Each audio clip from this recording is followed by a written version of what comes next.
Hi everyone and welcome to this video. Today we're going to talk about the Lex and Flex scanner generators. So what are these Lex and Flex? The Lex and its newer cousin Flex. So what does that mean? This Lex is the old version and this Flex is the newer version. These are the same tools. Let me define Lex. A Lex is a tool which is used to generate scanners or the lexical analyzer. You will understand it easily after watching the next slides, so wait for that. So what is it? Lex is a tool which is used to generate the scanners. So how does that happen? It systematically translates regular definitions into C source code for efficient scanning. So it is a tool which translates the regular definitions. These regular definitions you must have read in the automata theory, and these regular definitions are translated into C source code. So this C source code works as the lexical analyzer. I'll be giving you the brief explanation of regular definitions in the next slide. Wait for that. So this generated code, this C source code, is easy to integrate in C applications. Now let me summarize this all. Like Lex and Flex are tools which are used to generate scanner or the lexical analyzer. And this is done by translating the regular definitions into C source code by using the tool. Now, how do we create a lexical analyzer with Lex and Flex? Here is the diagrammatical representation.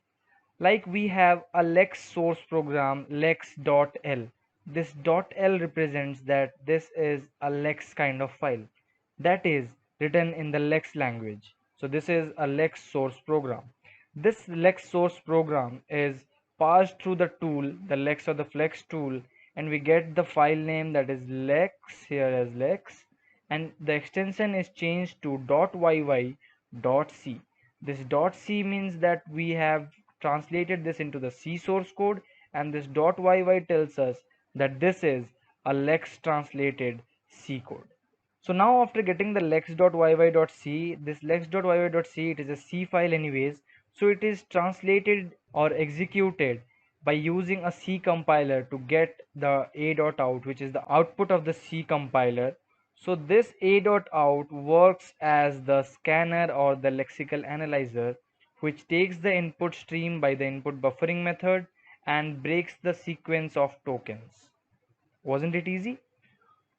So I will explain the Lex source program example in the next video, but for this video let us check how does the Lex source program looks like. Here is the Lex specification.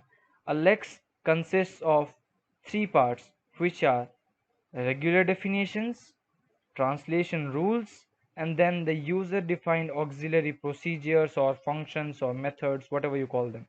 These regular definitions are C declarations in the syntax percentage open curly braces. Then here goes the definitions that whatever you write, it will be better understood after checking the example in the next video. Then again the percentage sign and the curly braces closed. So this is the syntax in which we need to declare the regular definitions inside it.